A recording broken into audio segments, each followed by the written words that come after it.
Good evening प्यारे बच्चों, सभी बच्चों का जो 12th बोर्ड की प्रिपरेशन कर रहे हैं पैन इंडिया, चाहे वो किसी भी स्टेट से हो, किसी भी बोर्ड से हो, सभी का मोस्ट वेलकम इस CET चैनल पे 12th बोर्ड प्रिपरेशन के लिए।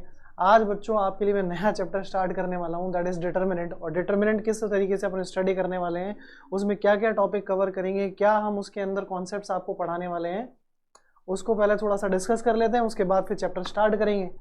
तो मैं आज के चैप्टर में जो कवर करने वाला हूँ वो थंबनेल पे भी दिख रहा होगा आपको, डिटर्मिनेंट क्या होती है, उसका इंट्रोडक्शन यानी कि डेफिनेशन क्या है, कहाँ से ये कॉन्सेप्ट बन गया है, क्या माइनर को फैक्टर होता है और किस तरीके से हम 2x2 या 3x3, ऑब्वियसली यहाँ मैंने लिखा हुआ है स्क्वायर मैट्रिक्स, तो स्क्वायर मैट्रिक्स की डिटर्मिनेंट होती है, क्यों होती है, उसका भी रीजन बताएंगे आपको।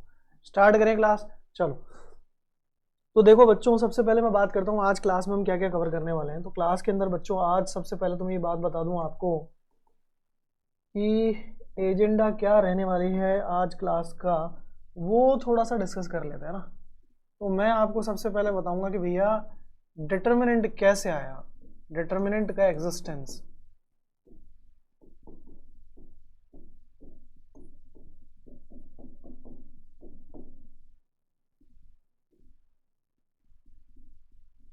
अगर बात करें डिटर्मिनेंट के एग्जिस्टेंस की, तो वो कैसे रहा वो बताएंगे। फिर अगर मैं बात करूं 2x2 determinant of square matrix का क्या मीनिंग है,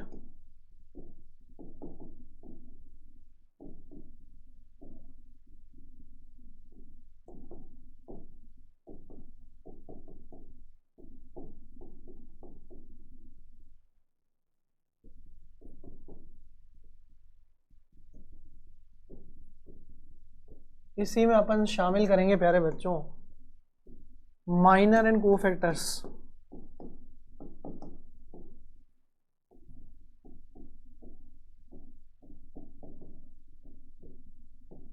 माइनर एंड कोफैक्टर्स, ये सब आज कवर करेंगे अपन और समझेंगे कि किस तरीके से ये फंडामेंटल हमें आगे हेल्प करेंगे इस चैप्टर को कंप्लीट करने में। शुरू करें, चलो। तो शुरू करते हैं। सबसे पहले मैं बताऊंगा आपको कि वाई डिटर्मिनेंट ओवर देयर। जब मैट्रिक्स पढ़ा तो मैट्रिक्स में मैंने आपको थोड़ा सा हिंट दिया था पेयर ऑफ लीनियर इक्वेशंस के थ्रू कि डिटर्मिनेंट बहुत इंपॉर्टेंट है अगर एज फार एज मैट्रिक्स को pair of linear equation solve करने में हम काम में लें। बताता हूँ कैसे।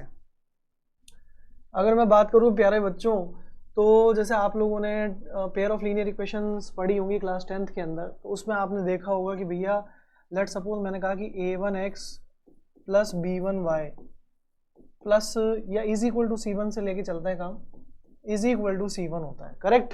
इसी तरीके से मैं लिख सकता हूँ a2x plus b2y is equal to C2 होगा ना। अब इंपॉर्टेंट बात समझना, क्या मैं इन दोनों को दो अलग अलग एलिमेंट के टाइप में नहीं लिख सकता ऐसे? समझना, मैं मैट्रिक्स फॉर्म की बात कर रहा हूं। तो can I generate it like this कि ये दो एलिमेंट हो गए, ये दो एलिमेंट हो गए, तो यहां से ये हो गया a1x प्लस b1y और ये हो गया a2x plus b2y is equal to C1 और C2। ये भी हमारे पास में कितने बाय कितने की मैट्रिक्स हो गई, ये भी प्यारे बच्चों हमारे पास में मैट्रिक्स हो गई 2x1 की, और ये भी मैट्रिक्स हो गई प्यारे बच्चों 2x1 की। 2x1 का मतलब दो रोज और दो इधर भी रोज, आराम से हम दो मैट्रिक्स को इक्वेट कर सकते हैं। क्या आपको लगता नहीं है कि ये मैट्रिक्स भी किसी दो मैट्रिक्स के प्रोडक्ट से बनी होगी, तभी 2x1 आया होगा? आया ना। तो कैसे पता करें सर ये मैट्रिक्स किसके प्रोडक्ट से बनी होगी? मैं अभी आपको हिंट के तरीके से पढ़ाता हूँ, आप इसको आप अप्लाई करके देखना, करेक्ट।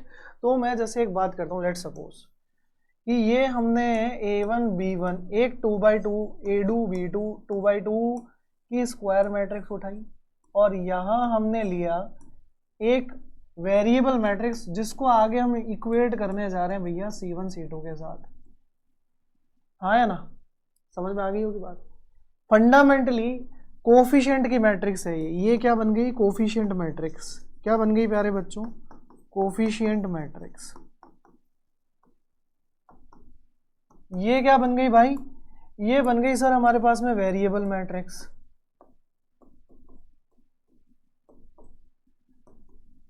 क्लियर है क्या? और प्यारे बच्चों इससे हम बोलेंगे कांस्टेंट टर्म मैट्रिक्स।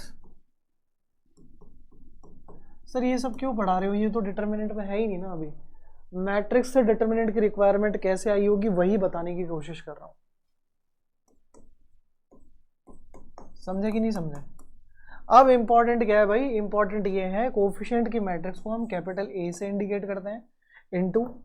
सर ये मल्टीप्लाई होने पे आएगा, ये बिल्कुल आएगा, खुद मल्टीप्लाई करके देखो। ए फर्स्ट रो को फर्स्ट कॉलम से मल्टीप्लाई करो, ऑब्वियसली वैसे इसमें एक ही कॉलम है, ये 2x2 की मैट्रिक्स हो गई। एक मिनट, ये 2x2 की मैट्रिक्स हो गई, ये भी 2x1 और ये तो था ही हमारे पास 2x1।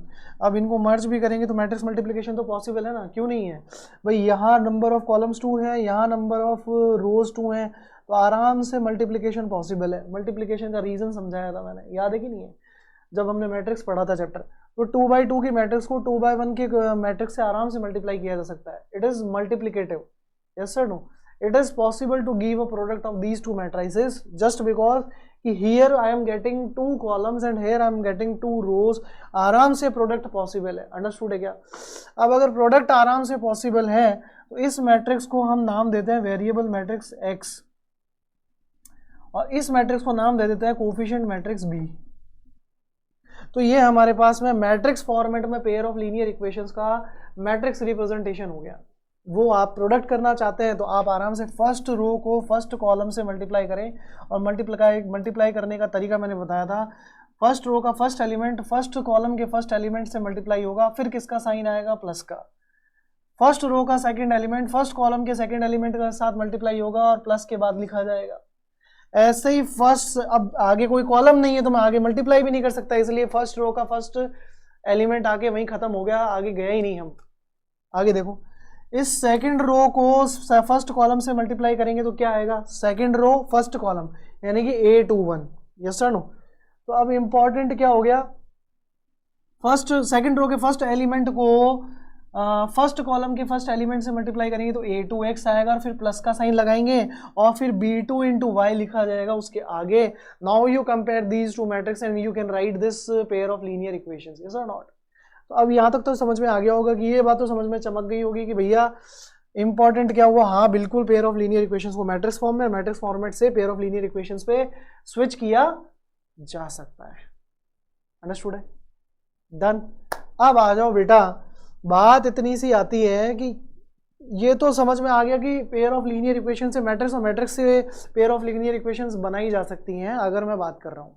और आपको एक चीज और भी दिख रही होगी, यहाँ ये स्क्वायर मैट्रिक्स है बट ये स्क्वायर मैट्रिक्स नहीं है, कोई फर्क नहीं पड़ता, लेकिन इसका रोल बहुत इंपॉर्टेंट है, वो अभी आपको दिख जाएगा। कैसे दिखेगा देखो, मैं दिखाता हूँ, आप समझना बेटा।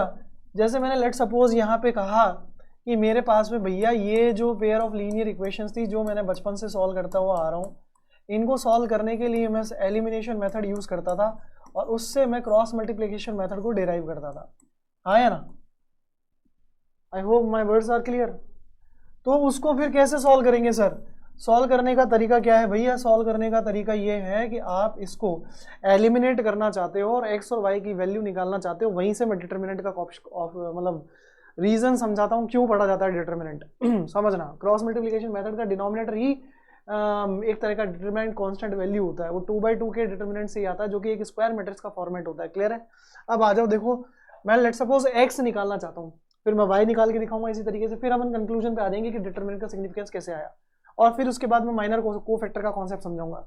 तो अगर मैं इसको मल्टीप्लाई करता हूँ दोनों तरफ, right side left side right side दोनों, मैंने मान लो कि मैंने इसको B1 एलिमिनेट करना है, तो B1 एलिमिनेट करना है तो B2 से मल्टीप्लाई कर देते हैं, और इस इक्वेशन में किससे मल्टीप्लाई कर देंगे भैया, B1 से मल्टीप्लाई कर देंगे। तो B2 से मल्टीप्लाई किया तो कितना आया, ये आ गया सर A1। थोड़ा इसको उधर लिखते हैं ना, जगह भी मिल जाएगी अपने को आराम से करने के लिए। तो भैया A1x plus B1y is equal to C1, A2x plus B2y is equal to C2, ये हमारे पास में आ गई।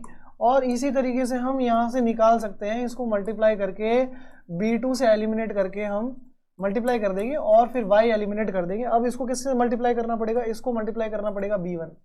ये सर आया कि नहीं आया समझ में। अब देखो ये क्या बन जाता है, ये बन जाता है A1 B2, समझना बेटा समझना, ये बन जाएगा A1 B2 plus A1 B2 x तो लिखा ही नहीं ना, x भी आएगा, x plus B1 B2 y is equal to B1 C2।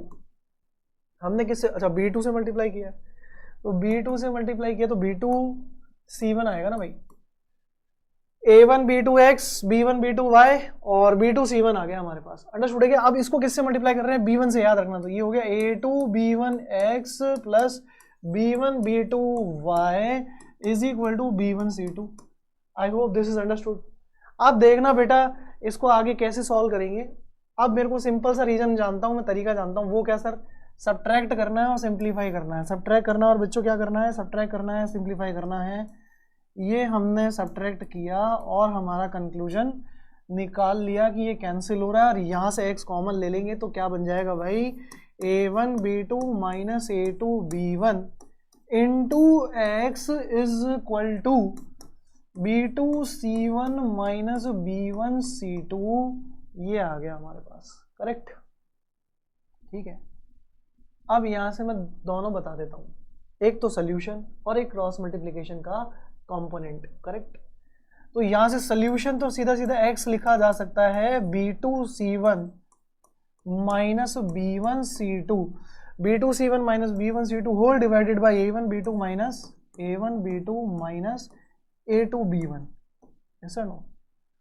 अब वो क्रॉस मल्टीप्लिकेशन के टाइम पे आपको याद रखने का क्या तरीका बताया था वो भी मैं समझाऊंगा, जरा होल्ड करना। और दूसरा क्या, इसको तो इधर लिख देते हैं डिवाइड में और A1 B2 minus A2 B1 उधर लिख लेते हैं। तो ये क्या लिखा जा सकता है, x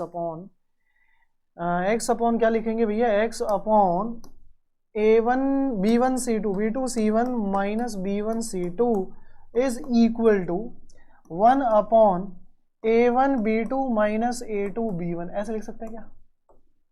आया ना, समझ में आ गई होगी कहानी, अंडरस्टूड है।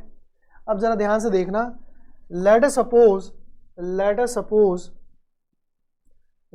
मैं यहाँ सिंप्लीफाई कर देता हूँ, और आप इस सिंप्लीफिकेशन को समझ लेना।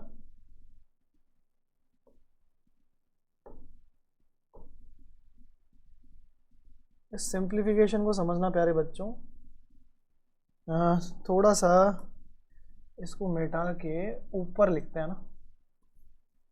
तो यहाँ से प्यारे बच्चों आ गया x is equal to B2 C1 minus B1 C2 whole divided by A1 B2 minus A2 B1, यही आया, यही है।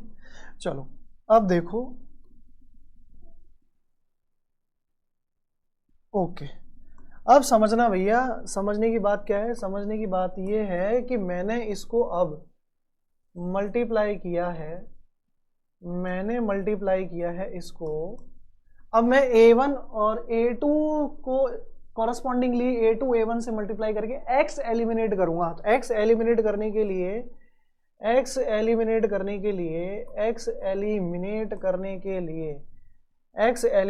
के लिए मैंने ऊपर वाले को तो मल्टीप्लाई कर दिया A2 से, और इस वाले को मल्टीप्लाई कर दिया मैंने A1 से।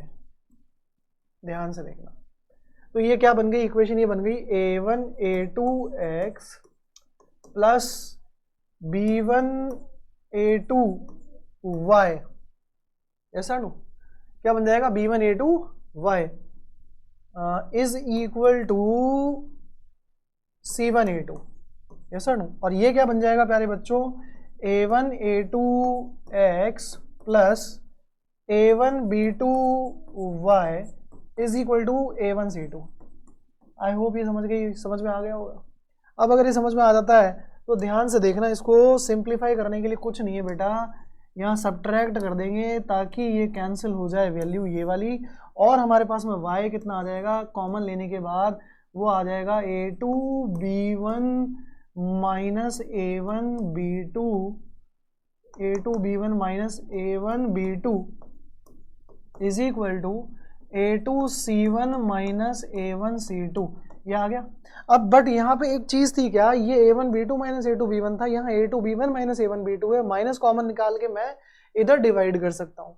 अगर मैं माइनस कॉमन निकाल के इधर डिवाइड करूँ तो ये सिचुएशन y की वैल्यू कितनी आ जाएगी, वो आ जाएगी a2c1 minus a1c2 whole divided by a1b2। अच्छा एक चीज समझना बेटा, एक चीज समझना, क्या एक चीज मैं ये समझा रहा हूं कि यहां से मैं माइनस कॉमन निकाल के इसमें मल्टीप्लाई कर दे रहा हूं, क्लियर। तो मैं मल्टीप्लाई करता हूं तो ये क्या हो जाएगा, a1c2 minus a2c1 whole divided by a1b2 minus a2b1। Understood है क्या? तो यहां से पिक्चर क्लियर होने वाली है। और क्या क्लियर होने वाली है कि मेरे पास x और y के सोल्यूशन तो आ गए जो कि हमने लर्न किए थे। अब इंपॉर्टेंट ये है कि मेरे को इस फॉर्मेट में कन्वर्ट करना ताकि मैं क्रॉस मल्टीप्लिकेशन मेथड से डिटरमिनेंट का कॉन्सेप्ट समझा सकूं। तो मैं क्या कर लेता हूं, मैं इसको लिखता हूं y अपॉन ये आ जाएगा a1c2 minus a2c1 is equal to a1b2 minus a2b1। हाँ या ना, हाँ या ना, आया कि नहीं आया समझ में? आई होप दिस इज अंडरस्टूड। अब आप इसको इसके बराबर कर दो तो ये आ जाएगा x upon b2c1 minus b1c2 is equal to y upon ये क्या बन जाएगा, a1c2 minus a2c1 is equal to 1 upon, यही मेथड आप लोगों ने पढ़ा था, यही मेथड आप लोगों ने देखा है ना। अब मैं यहां से फंडामेंट सिखाता हूं कि ये किस तरीके से क्रॉस मल्टीप्लिकेशन याद करना सीखा होगा आपने। देखो ये देखो बच्चों, इसको कैसे करेंगे, जस्ट अ मिनट, डुप्लीकेट कर लिया है हमने। अब ध्यान से देखना कि मैं इसको समझाता हूं कि क्या आ गया है result.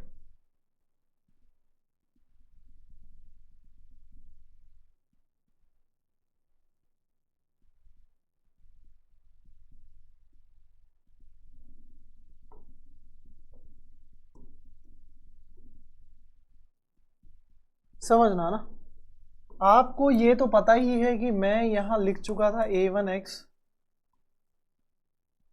a1x plus b1y is equal to c1, a2x plus b2y is equal to c2। Yes sir no, understood है क्या? अब ध्यान से देखना, ट्रिक जो सिखाई जाती है, डेरिवेशन तो सभी समझ जाते हैं, कॉन्सेप्ट भी समझ में आ जाता है, एक्चुअली इसका इंटरप्रिटेशन कैसे किया जाता है। इसको ऐसे लिखते थे, x लिख लेते थे, y लिख लेते थे और 1 लिख लेते थे, ऐसे डिनोमिनेटर बनाया जाता था और एक फॉर्मेट भी डिटरमिनेंट जैसा ही सिखाया जाता था ट्रिक के लिए। कैसे कि भैया x को हाइड कर दो, b1c2 b1c1 b2c2 लिखो, b1c1 b2c2 लिखो। समझ में आ गई होगी कहानी। बट उसमें एक चीज होती थी, क्या, ये जो c1 है इधर लेके आया जाता था, इधर, जब तक ये इधर नहीं आएगा क्रॉस मल्टीप्लिकेशन को जस्टिफाई नहीं करते थे उस केस के हिसाब से। तो ये क्या हो जाता था भैया, माइनस का c1 और माइनस का c2 ऐसे, करेक्ट। इधर राइट साइड से लेफ्ट साइड ट्रांसपोज करने के बाद वो मेथडोलॉजी सिखाई जाती थी क्रॉस मल्टीप्लिकेशन की, करेक्ट। तो इसे ऐसे लिख सकते थे, उसके हिसाब से अगर मैं बताऊं तो minus c1 is equal to 0 और minus c2 is equal to 0। अब समझ में आ गई होगी कहानी, करेक्ट है, याद आया मेथड। चलो, और इसी तरीके से मैं y के फॉर्मेट में लिखूंगा तो y के फॉर्मेट में इसको हाइड कर लेते हैं, तो a1 a2 और ये क्या हो जाएगा, माइनस का c1 माइनस का c2। और इसी केस में अगर मैं कांस्टेंट टर्म वाले को हाइड कर दूं तो यहां लिखा हुआ है a1 b1 a2 b2। I hope this is understood, ये चीज समझ में आ गई होगी। क्रॉस मल्टीप्लिकेशन मेथड ऐसे ही याद करवाया जाता था। Is it clear? अब आप खुद देखना बच्चों, आप खुद देखना कि ये कैसे सॉल्व हो रहा है। ऐसे ही क्रॉस मल्टीप्लाई करना सिखाया जाता था, यस सर, ऐसे। और आप देखना रिजल्ट भी यही आएगा।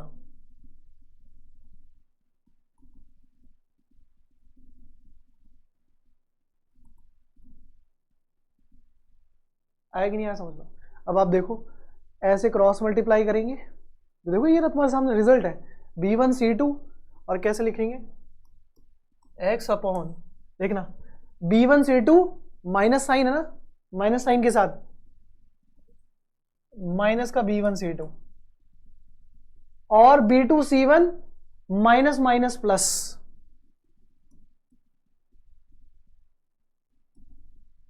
ये जगह थोड़ी छोटी पड़ गई, इधर लिख देता हूँ, है ना, ध्यान से देखना। ये हो जाएगा हमारे पास, ये क्या हुआ भाई, हाँ देखो ये आ जाएगा प्यारे बच्चों, x अपॉन B1C2 माइनस का माइनस माइनस प्लस B2C1, और आपका रिजल्ट भी देख लो, रिजल्ट भी यही आ रहा है कि नहीं आ रहा है। इसी तरीके से मैं y की बात करूं, y अपॉन A1C2 माइनस का A1C2 और A2C1 minus minus plus A2C1, check करो क्या आ रहा है कि नहीं आ रहा है। और अच्छा, डिनोमिनेटर में हम माइनस भी यूज करते थे इसकी ब्रैकेट के बाहर में, ताकि इस चीज को हम यूं इंडिकेट कर सकें कि यहाँ वो डेरिवेशन से आता है वो चीज। आप खुद देखो क्या आ रहा है, रिजल्ट A1C2 माइनस A2C1, और अगर मैं इसको मल्टीप्लाई भी करूँ तो माइनस का A1C2 बनता है, जबकि यहाँ प्लस का A1C2 है। तो बाहर क्या लगा देते हैं हम, थोड़ा सा माइनस लगा देते हैं। वहां जब हमने याद किया था वो माइनस हम इंट्रोड्यूस करते थे, करेक्ट। तो अब इसको हम क्या करते थे, इस तरीके से माइनस से मल्टीप्लाई करते थे, और इज इक्वल टू 1 अपॉन ये हो जाता A1B2 माइनस A2B1। आप खुद देखो क्या ये एक कांस्टेंट न्यूमेरिकल वैल्यू नहीं है ना। तो ये एक्चुअली हमने 10th में ही सीख लिया था, डिटर्मिनेंट का अप्रोच क्या होता है। आई कि नहीं ये बात समझ में। अब ये डिटर्मिनेंट का अप्रोच देखो कैसे समझ में आ रहा है हमको कि ये डिटर्मिनेंट न्यूमेरिकल वैल्यू क्या है। तो एक्चुअली में यहाँ से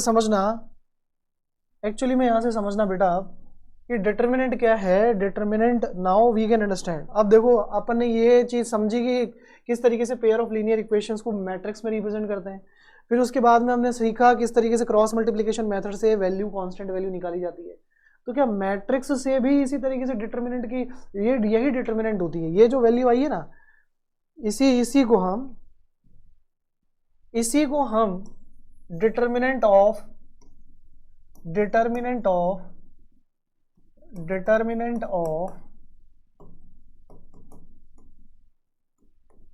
it is called as determinant of square matrix of coefficients of x and y.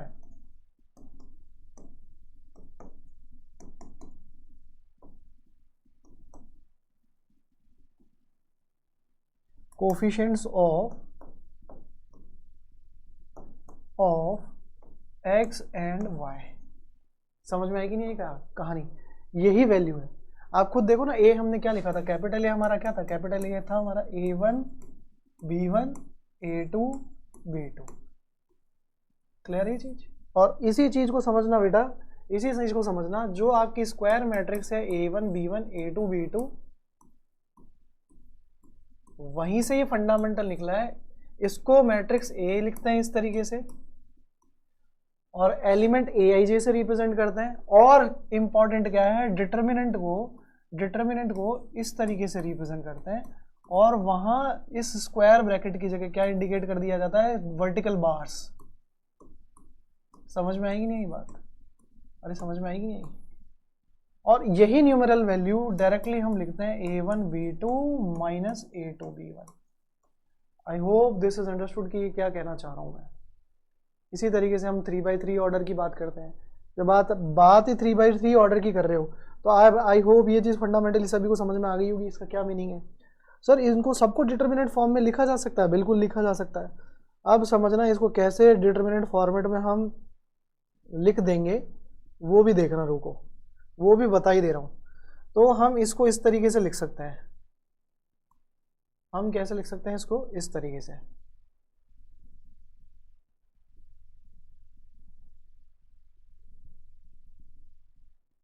समझना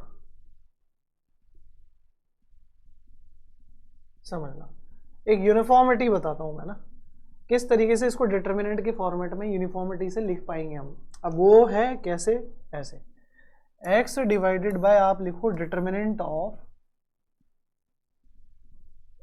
मैं आगे पढ़ाऊंगा कि साइन चेंज करते हैं किसी रो और कॉलम का, तो किस तरीके से उसका इफेक्ट उसके ऊपर दिखाई देता है।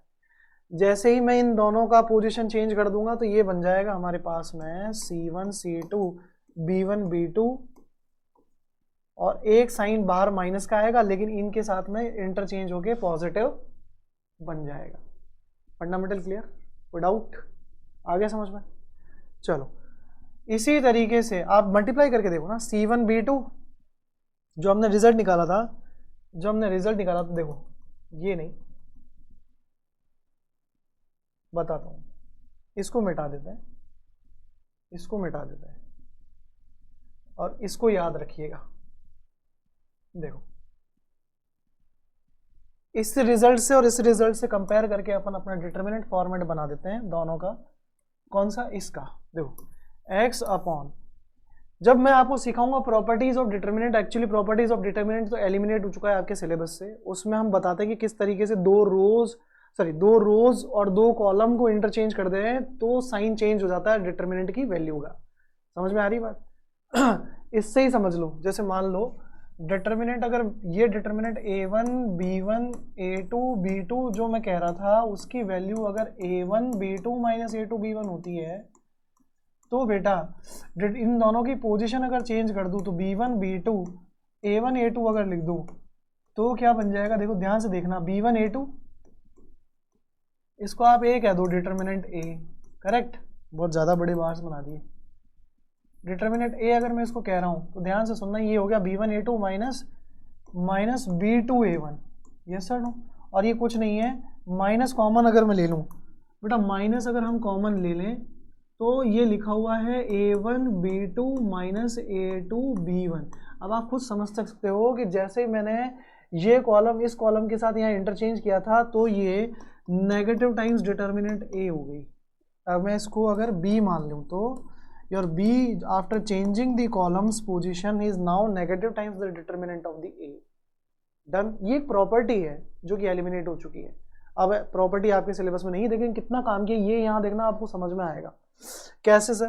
देखो इसका सबसे पहले, हाँ एक चीज और, अगर मैंने मान लो मैट्रिक्स में या कोई भी मेरा मान लो कि ऐसा लिखा होता C, अगर मेरी मैट्रिक्स होती, सपोज करो ऐसा लिखा हुआ है C मेरी, कोई डिटर्मिनेंट इस तरीके से लिखी हुई है, मेरी डिटर्मिनेंट C कुछ इस तरीके से लिखी हुई है, क्या ऑर्डर है? B1 B2, हाँ देखो ये लिखा हुआ है B1 B2 माइनस का C1 माइनस का C2, ऐसे लिखा हुआ है, समझना बेटा ना।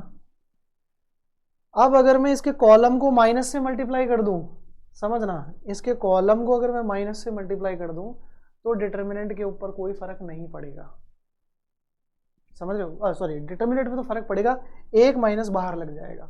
समझ में आएगी नहीं बात? जैसे अगर मैंने माइनस टाइम्स डिटर्मिनेंट C अगर कर दिया तो ये क्या बन जाएगा? ये बन जाएगा कोई भी एक कॉलम या रो चेंज हो जाएगा। तो देखो जरा क्या हो गया, B1 B2 C1 C2, correct? अब आप इसका रिजल्ट निकाल के देख लो, जो ये रिजल्ट बना के दे रहा था पहले, माइनस का B1 C2 minus minus plus B2 C1, ऐसे ही दे रहा था, यही थी वैल्यू। ये देखो लो, ये रही यहाँ पे B1 B2 C1 minus B1 C2, B2 C1 minus B1 C2, यही था ना। अब यहाँ से मैं क्या लिख सकता हूँ, इसको जब लिखूंगा minus times determinant of C, मैंने को जब माइनस से मल्टीप्लाई करते हैं तो किसी एक रो या कॉलम से मल्टीप्लाई करते हैं डिटर्मिनेंट के अंदर, ऐसा मैं पढ़ा दूंगा, तो अभी यहाँ देख लो। तो यहाँ मैं कह सकता हूँ कि भैया ये जो रिजल्ट आएगा वो रिजल्ट क्या आएगा? B1 C2 minus B2 C1। अगर मैं दोनों तरफ फिर से माइनस से मल्टीप्लाई करूँ तो क्या ये रिजल्ट नहीं आ रहा है? आ रहा है ना। इसका मतलब मेरे जो रिजल्ट निकाला है वो सही है। अंडरस्टूड है? अब ध्यान से देखना, इसका मतलब ये है कि अब अगर मैं इसकी पोजीशन चेंज कर दूं तो फिर माइनस आ जाएगा, यस सर नो? अब अगर मैं इसकी पोजीशन चेंज कर दूं, if I change the position, अगर मैं पोजीशन चेंज करूं तो क्या होगा? पोजीशन चेंज करने पर क्या होगा? पोजीशन चेंज करने पर कॉलम की पोजीशन, जैसे यहाँ कॉलम की पोजीशन चेंज की थी तो माइनस साइन इंट्रोड्यूस हो गया था, वैसे ही अगर मैं इनकी पोजीशन चेंज कर दूं तो क्या बन जाएगा? ये बन जाएगा सर, ये बन जाएगा हमारे पास माइनस का determinant C is equal to, इन दोनों की पोजीशन चेंज कर दी, ये हो गया C1 C2, ये हो गया B1 B2, ये ना, यस सर नो? इंटरचेंज कर दिया, पोजीशन चेंज नहीं, इंटरचेंज कर दिया। तो अब ये माइनस अगर मैं फिर से, तो क्या होगा? जब भी कभी किसी भी दो रोज या दो कॉलम्स का इंटरचेंज होता है तो माइनस बाहर आता है, और इस माइनस ये किसके साथ लिखा हुआ है? माइनस टाइम डिटर्मिनेंट सी, दोनों तरफ माइनस से मल्टीप्लाई कर दूं तो डिटर्मिनेंट सी किसके बराबर हो गया भैया, C1 C2 B1 B2 के बराबर। आया कि नहीं आया समझ में? बस यही यहाँ इम्प्लीमेंट कर देना है। तो यहाँ से कितना आ गया भैया रिजल्ट, देखो यहाँ से रिजल्ट ये आ गया, ये रिजल्ट। अब देखो यही चीज मैं समझा रहा था उस समय, मैंने यही चीज समझाई थी, यही चीज मैंने समझाई भी थी उस समय। यहाँ जो मैंने ये चीज समझाने की कोशिश कर रहा हूँ वही चीज मैं यहाँ लिख चुका हूँ। दैट इज नथिंग बट कितना आ गया भैया, C1 C2 B1 B2 ये लिख दो। y के डिवाइड में कितना हो जाएगा, बाहर भाई माइनस लिखा हुआ है तो आप किसी भी एक से रिप्लेस कर सकते हो। तो ये हो जाएगा A1 A2, एक से मल्टीप्लाई कर देंगे तो ये हो जाएगा C1 C2, ये डिटर्मिनेंट बन गई। और ये 1 अपॉन डिटर्मिनेंट किसकी, ये तो सिंपल है, डायरेक्टली लिख सकते हैं A1 A2 B1 B2। Understood? ये सब डिटर्मिनेंट्स हैं।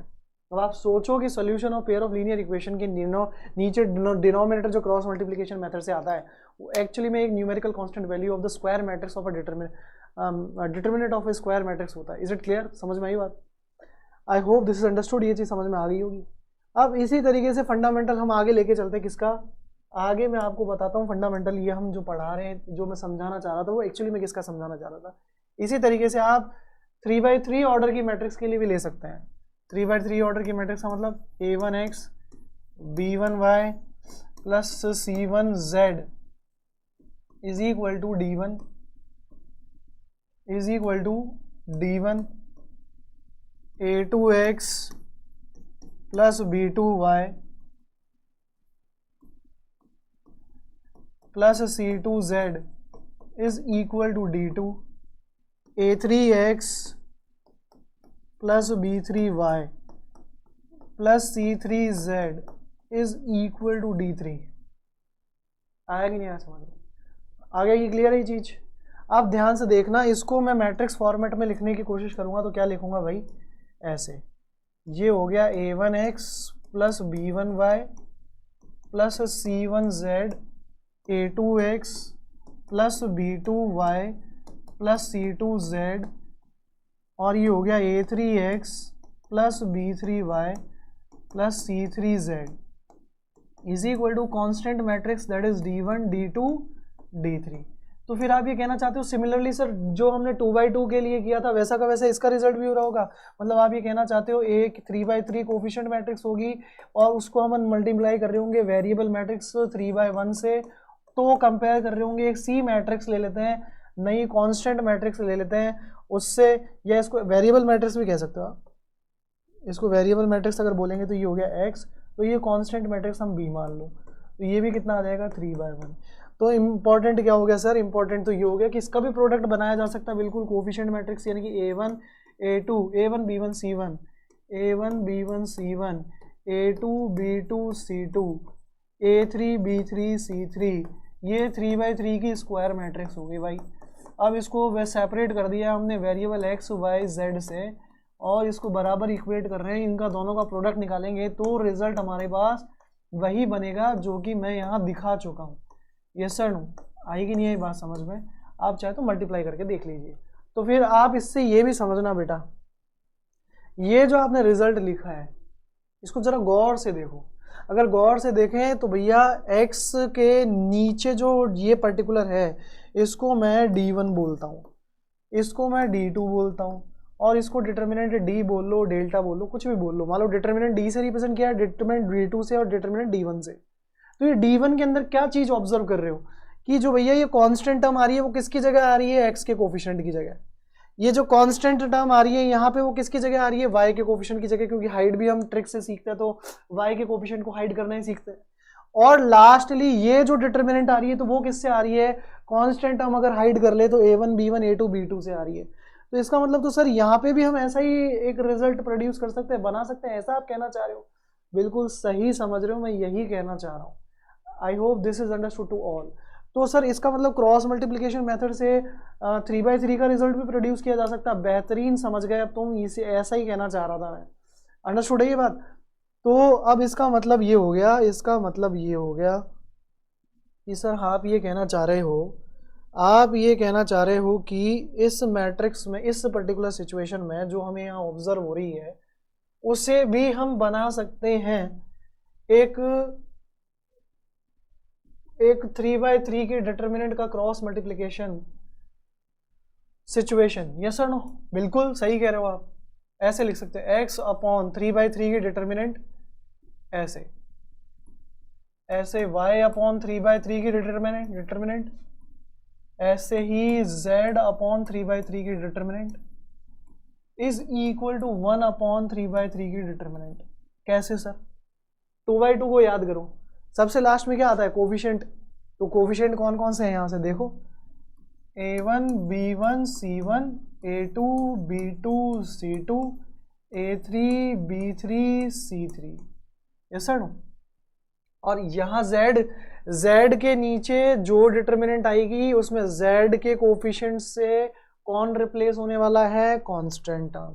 तो यहाँ मैं लिख दूं पहले ही a1 a2 a3 b1 b2 b3 और ये हो जाएगा d1 d2 d3। बहुत बढ़िया।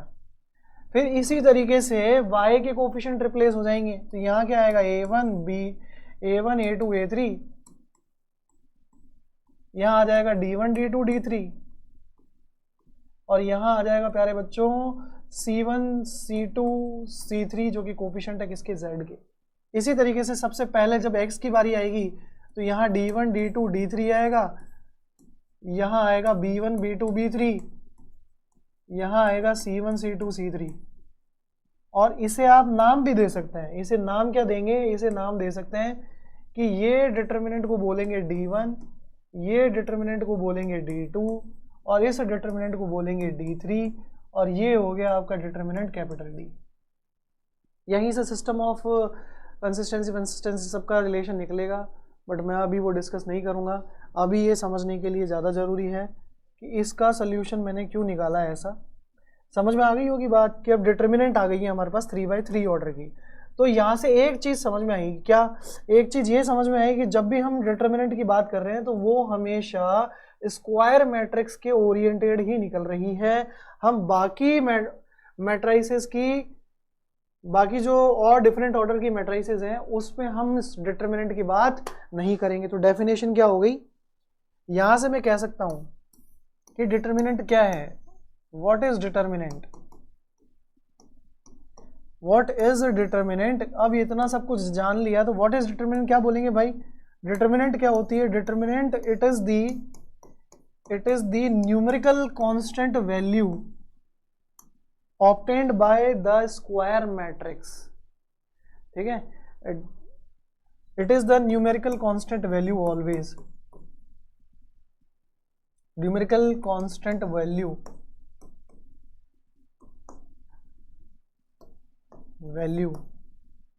of a given square matrix।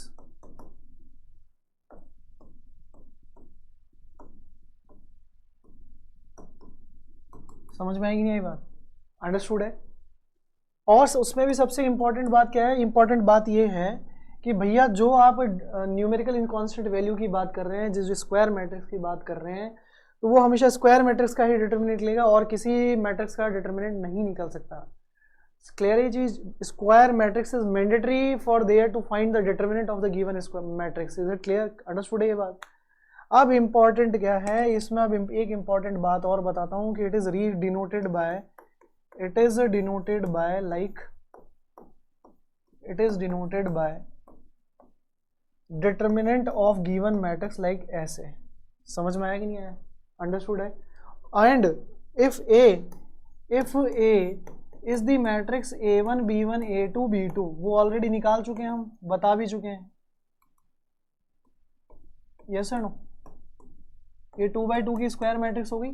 तो जब इसके डिटर्मिनेंट a की बात की जाएगी, वो निकाल भी चुके हैं कि इसका स्क्वायर मैट्रिक्स का डिटर्मिनेंट क्या होता है। वो होता है a1 b2 minus a2 b1। इससे रिप्रेजेंट किया जाएगा। अंडरस्टूड है? इसी से रिप्रेजेंट किया जाएगा। आई होप मेरी बात समझ में सभी बच्चों को आ गई होगी कि मैं डिटर्मिनेंट की जो डेफिनेशन देना चाहता था वो आप लोगों को क्लियर है। Yes sir no? तो अब समझो आगे, अब समझो बेटा आगे कि ये डिटर्मिनेंट क्या था। It is understood to all. अब इस डिटर्मिनेंट में, डिटर्मिनेंट की अगर मैं बात करूं तो determinant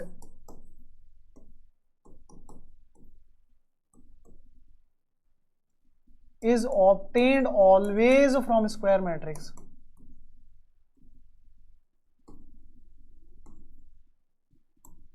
Always from square matrix.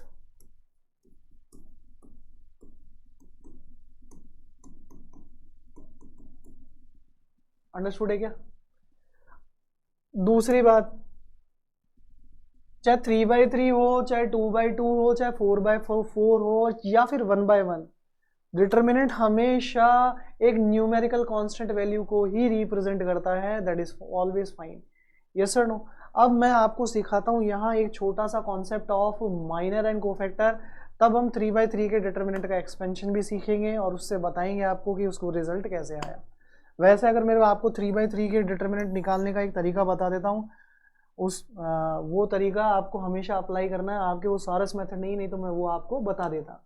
अगर वो देखना है तो you can go for JEE channel, there over I have described the Saras method to find the determinant of a particular squared matrix of 3/3 order।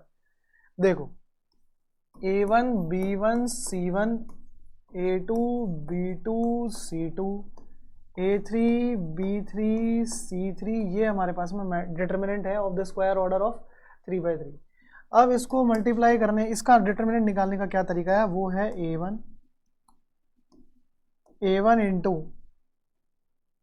into the determinant obtained by eliminating this row and this column। तो मैं एक काम करता हूँ, सिखा ही देता हूँ cofactor और डिटर्मिनेंट के कोफैक्टर और मैट्रिक्स का मीनिंग क्या होता है। तो सबसे पहले चलते हैं कोफैक्टर पे या माइनर पे, ठीक है, कि माइनर चीज क्या होती है। तो माइनर समझना प्यारे बच्चों, माइनर किसको कहते हैं? Minor is nothing but it is the determinant obtained by, it is the determinant obtained by, it is the determinant numerical value, determinant obtained by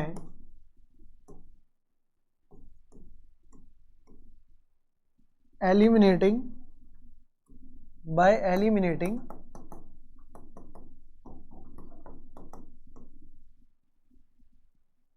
it is the determinant obtained by eliminating ith row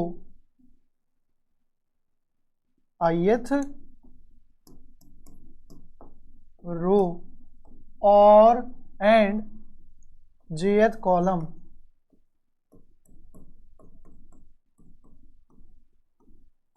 of a square matrix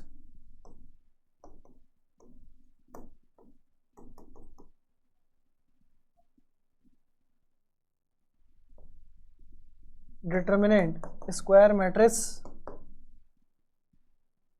determinant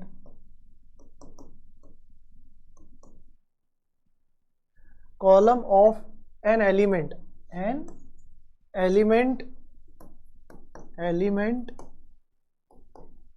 Aij of a square matrix determinant। yes or no?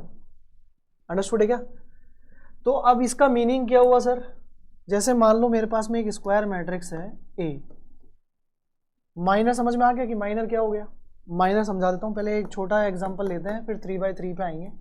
मान लो मैंने लिया A1 B1 A2 B2, तो इसके minor कैसे निकलेंगे? इसका minor कैसे निकलेगा? मान लो मेरे को A11 की बात करनी है, A11 एलिमेंट की बात करनी है, A11 के माइनर की बात करनी है, तो मैं क्या करूँगा? सबसे पहले मैं इसका ith और jth जो भी इसकी पोजीशन है वो रो और कॉलम हटाऊंगा, ये हटा दिया, तो क्या बचा? जो बचा that is nothing but determinant. अब ये कौन से ऑर्डर की डिटर्मिनेंट है? 1 ऑर्डर की। तो A11 का माइनर क्या हुआ? माइनर 1 क्या हो गया भैया? माइनर 1 क्या हो गया? माइनर 1 हो गया हमारे पास में eliminate first row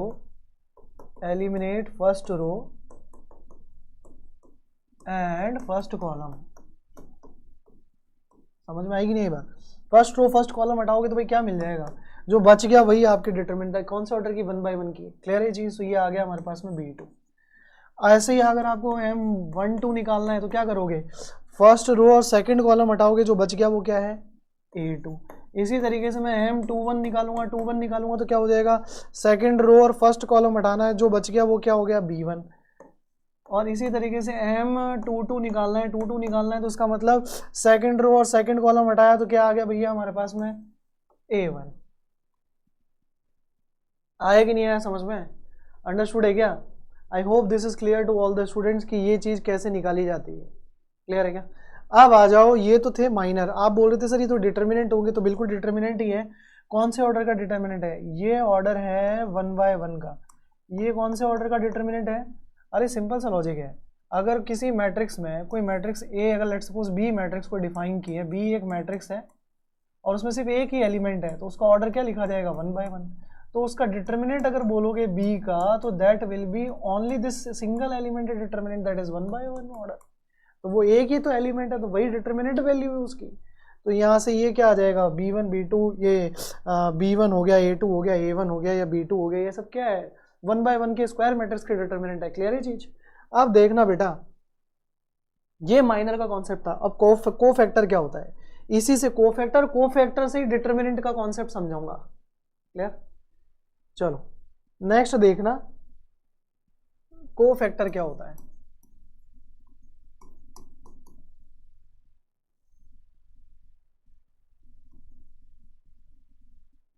-1 time I plus J times MIJ is cofactor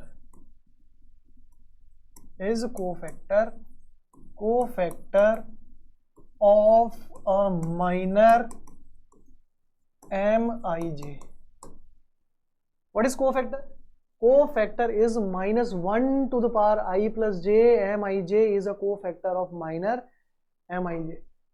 yes sir. अब इसका मतलब ये कहना चाह रहे हो कि सर अगर मैं C11 की बात करूं, जैसे मैंने ये आपने मैट्रिक्स बताई थी, ए है A1 B1 A2 B2, ये आपने मैट्रिक्स बताई सर। इस मैट्रिक्स के हिसाब से अगर हम चल रहे हैं तो A1 का जो कोफैक्टर है, कोफैक्टर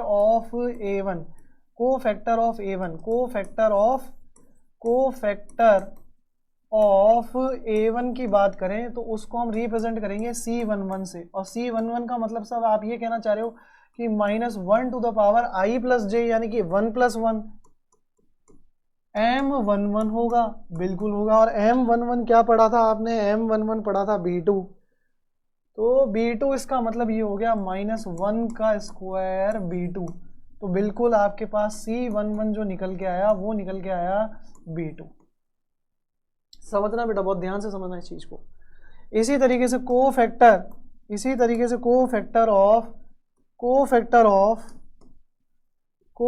क्यों निकाल रहे हैं, पर्पस क्या है, अभी समझा दूंगा, तुरंत समझा दूंगा, बस थोड़ा सा ध्यान रखना। कोफैक्टर ऑफ B1 की बात करूं तो उसका मतलब सर B1 तो ये वाला है, यानी कि फर्स्ट रो का सेकंड कॉलम, तो C12 की बात कर रहे हैं, यस सर नो। और C12 का मतलब क्या होगा, -1 टू द पावर 1 + 2 M12। और M12 प्यारे बच्चों आप लोगों ने क्या निकाला था, M12 निकाला था A2, यस सर नो। और M12 कितना था, तो ये हो गया -1 का क्यूब A2। तो इसका मतलब आप ये कहना चाह रहे हो सर C12 हमारे पास में -A2 होगा, बिल्कुल यही होगा, यस सर नो। समझ में आएगी नहीं ये बात? अब देखना कोफैक्टर ऑफ इसी तरीके से कोफैक्टर ऑफ A2 निकालोगे तो सीधा मैं बोलूँ -1 टू द पावर, वो क्या लिखा जाएगा, वो लिखा जाएगा C21। और C21 का मतलब क्या हो गया, -1 टू द पावर 2 + 1 M21। और वो हो गया -1 का क्यूब। और M21 कितना था भाई, M21 की मैं बात करूँ तो M21 B1 था, और मैं यहाँ लिख दूंगा B1। तो इससे ये पता चला सर, क्या पता चला कि cofactor of CF of A2 is nothing but -times B1। और फाइनली CF ऑफ, अगर मैं B2 निकालने की कोशिश करूंगा तो that will be coming up like A1 only, क्योंकि वो हो जाएगा I की -1 की पावर 2 + 2। क्लियर है चीज, अंडरस्टूड है, समझ में आ गई होगी बात। अब बेटा देखना, इस पर्टिकुलर सिचुएशन में जो हमने कोफैक्टर निकाले हैं, एक्चुअली इसका यूटिलाइजेशन कैसे आएगा।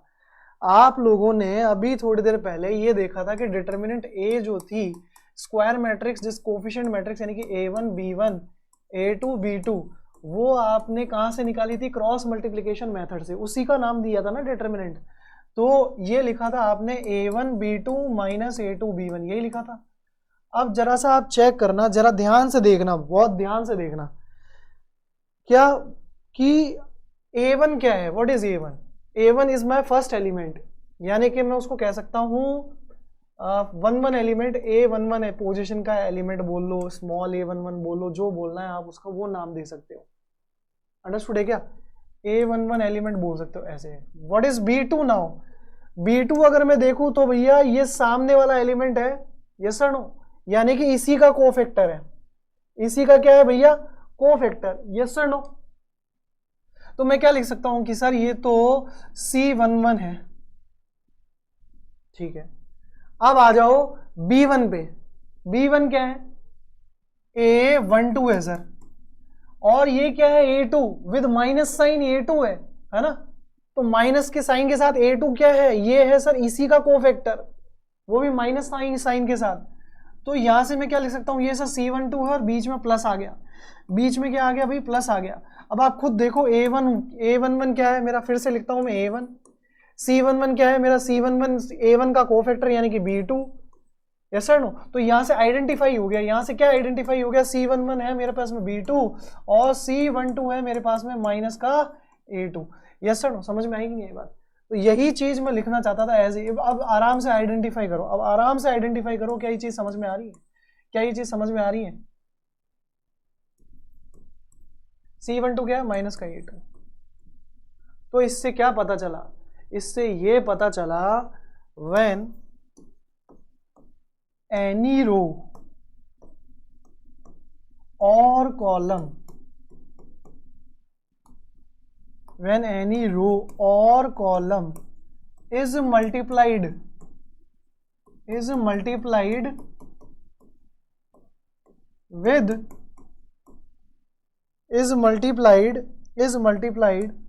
with its corresponding, when all elements लिखना भूल गया, when all elements लिखना भूल गया मैं, all elements of any row or column is multiplied with its corresponding cofactor, then it gives the value of determinant of the corresponding matrix. Value of determinant of corresponding matrix, corresponding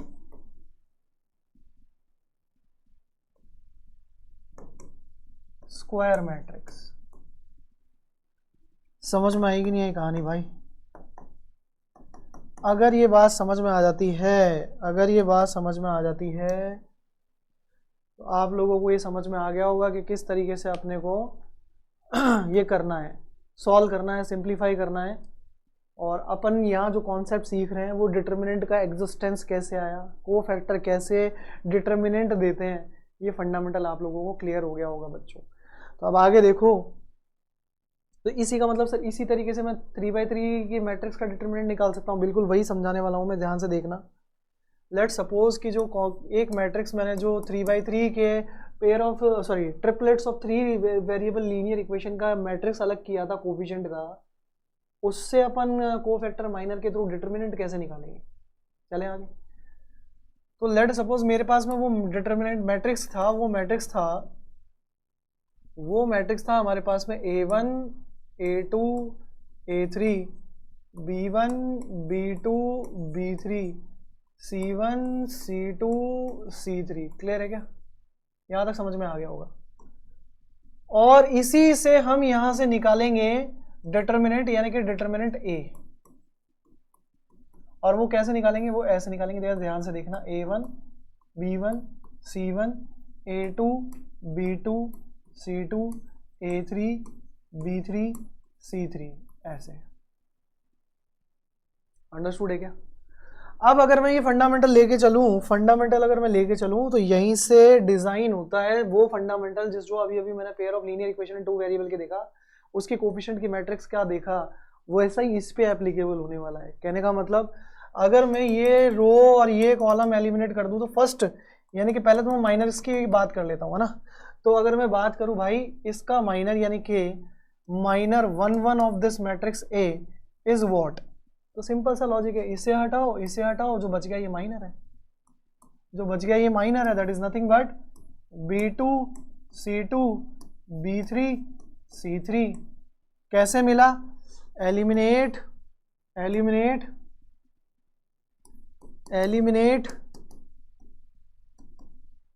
first row first column. समझ में आएगी नहीं आई बात? Understood है क्या? इसी तरीके से मैं M12 निकाल सकता हूं। तो M12 कैसे निकलेगा भाई? M12 निकलेगा फर्स्ट रो सेकंड कॉलम को एलिमिनेट करके। तो फर्स्ट रो सेकंड कॉलम को एलिमिनेट करेंगे तो क्या क्या मिलने वाला है? A2 C2 और A3 C3। बहुत बढ़िया, आया कि नहीं आया समझ में? अब आगे देखना बेटा, इसी तरीके से मैं M13 निकालूंगा। M13 निकालूंगा तो कैसे निकालूंगा? फर्स्ट रो और थर्ड कॉलम को एलिमिनेट करके। फर्स्ट रो और थर्ड कॉलम को एलिमिनेट करेंगे तो भैया मिलेगा A2 B2 और A3 B3। अब आ जाओ इसी तरीके से क्या M21 निकालेंगे सर? बिल्कुल इसी तरीके से M21 निकालेंगे। वो कैसे निकालेंगे? सेकंड रो फर्स्ट कॉलम को एलिमिनेट करके प्यारे बच्चों। अंडरस्टूड है क्या? तो सेकंड रो फर्स्ट कॉलम को एलिमिनेट करोगे तो भैया क्या मिलने वाला है? फिर मेरे को B1 C1 B3 C3 मिलने वाला है। इसी तरीके से M21 निकालेंगे। M21 कैसे निकालेंगे सर? M21 बिल्कुल ऐसे निकालेंगे बेटा जैसे अभी और निकाले थे। तो आप क्या कर रहे हो, अब यहाँ से सॉरी M22 निकालेंगे ना। M21 तो निकाल लिया, तो सेकंड रो सेकंड कॉलम को एलिमिनेट कर दो। सेकंड रो सेकंड कॉलम को एलिमिनेट करेंगे तो भैया हमें क्या मिलने वाला determinant? A1 C1 A3 C3। Yes sir? M23 अगर हम बोले तो M23 क्या बनने वाला है भैया? M23 मिलेगा सेकंड रो थर्ड कॉलम को एलिमिनेट करके। तो सेकंड रो थर्ड कॉलम को एलिमिनेट करें तो क्या मिलने वाला है? A1 C1 A3। ध्यान रखना 2 3 का मतलब second row third column eliminate करना, तो A1 B1 A3 समझ गए मैं क्या कह रहा हूं? 2 3 का मतलब second row third column. Understood है? सेकंड रो थर्ड कॉलम का मतलब A1 B1 A3 B3, A1 B1 A3 B3। ये हमेशा ध्यान रखना, थोड़ा केयरफुल रहना कैलकुलेशंस के टाइम पे। जैसे फिर से बता देता हूँ, B2 C2 B3 C3 by eliminating first row first column. M12 कैसे मिला? फर्स्ट रो और सेकंड कॉलम को A2 C2 A3 C3। First column first row third column A2 B2 A3 B3। Understood है? इसी तरीके से M21 कैसे मिल रहा है? सेकंड रो फर्स्ट कॉलम यानी कि B1 C1 B3 C3। Correct है? फर्स्ट रो सेकंड कॉलम को एलिमिनेट करेंगे, sorry second row second column को एलिमिनेट करेंगे तो A1 C1 A3 C3 मिल रहा है। सेकंड रो और थर्ड कॉलम को एलिमिनेट करेंगे तो A1 B1 A3 B3 मिल रहा है, यहाँ लिख दिया। इसी तरीके से आपको M31 M32 और M33 निकालना है प्यारे बच्चों। अंडरस्टूड है क्या? अंडरस्टूड है क्या? अंडरस्टूड है तो यहाँ लिखो, देखो M31 यानी कि थर्ड रो फर्स्ट कॉलम यानी कि कितना आ गया बेटा? B1 C1 B2 C2। Correct? ऐसे ही थर्ड रो सेकंड कॉलम को एलिमिनेट करेंगे तो A1 C2 A2 C1 A1 C1 A2 C2 मिलने वाला है। इसी तरीके से हमें last that is 3 3 third row third column eliminate करें A1 B2 A2 B2 ये मिलेगा। आ गया समझ में? अब आपको क्या करना है? फाइनली कोफैक्टर्स की बात करनी है। तो कोफैक्टर के लिए मैं बता दूं, कोफैक्टर के लिए कुछ नहीं करना, जैसी पोजीशन है उसी के करस्पॉन्डिंग उसका कोफैक्टर होगा। आ गया समझ में? अगर ये समझ में आ जाता है तो आज के लिए इतना ही। नेक्स्ट क्लास में बेटा मैं आपको एडजॉइंट और इनवर्स का कॉन्सेप्ट समझाऊंगा, इसके कोफैक्टर्स आप निकालना। मैं यहाँ लिख देता हूँ, इसी के आगे अपन कंटिन्यू करेंगे, इसी के आगे कंटिन्यू करेंगे, इसी के आगे कंटिन्यू करने वाले हैं नेक्स्ट क्लास में। Cofactors of 3/3 determinant. ठीक है।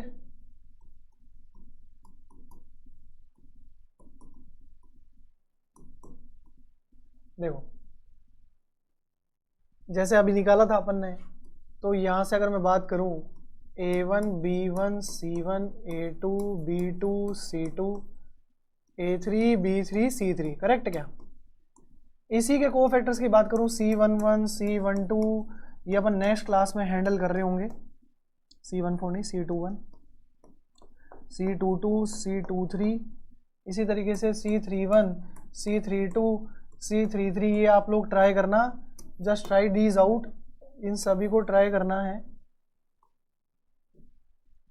इन सभी को ट्राई करें, इन सभी को ट्राई करें ये कैसे आया। नेक्स्ट क्लास में अपन डिस्कस करेंगे। अभी के लिए थैंक यू सो मच, मिलेंगे कल और सर नॉट कल, मंडे वाली क्लास में बताएंगे आपको कि किस तरीके से अपने को ये फंडामेंटल यूज करके 3/3 के कोफैक्टर्स निकालने हैं और वहां से 3/3 की डिटरमिनेंट कैसे सॉल्व की जाएगी। अभी के लिए thank you so much. Adjoint और इनवर्स क्या होता है, वहां से मैट्रिसेस के जो 3 वेरिएबल लीनियर इक्वेशन के सॉल्यूशंस की कंसिस्टेंसी इनकंसिस्टेंसी के बारे में सीखेंगे, उससे भी नेक्स्ट लेक्चर में। अभी के लिए थैंक यू सो मच, मिलेंगे सून, लेक्चर मिस मत करिएगा। Thank you.